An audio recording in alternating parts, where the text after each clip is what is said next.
First class పిల్లలందరికీ good morning నాన్న. మనం ఫస్ట్ క్లాస్ లో ఐత్వానికి సంబంధించిన పదాలు చెప్పుకుంటున్నాం కదా. నిన్న కొన్ని పదాలు చెప్పుకున్నాం కదా నాన్న. ఒకసారి ఆ పదాలు చూసిన తర్వాత వాక్యాల్లోకి వెళ్దాం. చూడండి, సైకిలు, రైలు, బైరాగి, సైగా, పైరు, రైతు, టైరు. ఇక్కడ వరకు నిన్న చెప్పుకున్నాం నాన్న మనం. ఈ రోజు చూడండి, కిందున్న వాక్యాలు చెప్పుకుందాం. సైకిలు తుడిచెను సేవకుడు, పైరును తడిపెను హాలికుడు.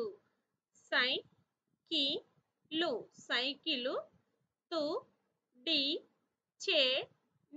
తుడిచెను సేవకుడు సేవకుడు. సైకిలు తుడిచెను సేవకుడు. పైరును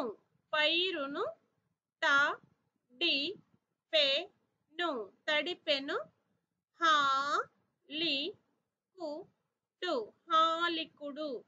పైరును తడిపెను హాలికుడు. ఈ రెండు వాక్యాలు కూడా అక్షరాలు గుణించుకుని పదాలు చదివి పదాలు గుణించుకుని వాక్యాలుగా చదవన్నాను. నెక్స్ట్ నోట్బుక్ వెళ్ళిపోదాం. చూడండి, మీ నోట్బుక్ లోకి వచ్చినట్లయితే నిన్నటి పేజ్ చివరి వరకు సరిపోయినాయి కదా పదాలు. ఈ రోజు పక్క పేజీలో 20/11/2020 అని డేట్ వేసుకుని సైకిల్ తుడిచెను సేవకుడు, పైరును తడిపెను హాలికుడు అని నీట్ హ్యాండ్ రైటింగ్ తో లైన్లు ఇచ్చేసి రాసుకుని చక్కగా అక్షరాలు గుణించుకుని పదాలు చదివి పదాలు గుణించుకుని వాక్యాలు చదువుతారనుకుంటూ ఈ వీడియోని ఎండ్ చేస్తున్నాను.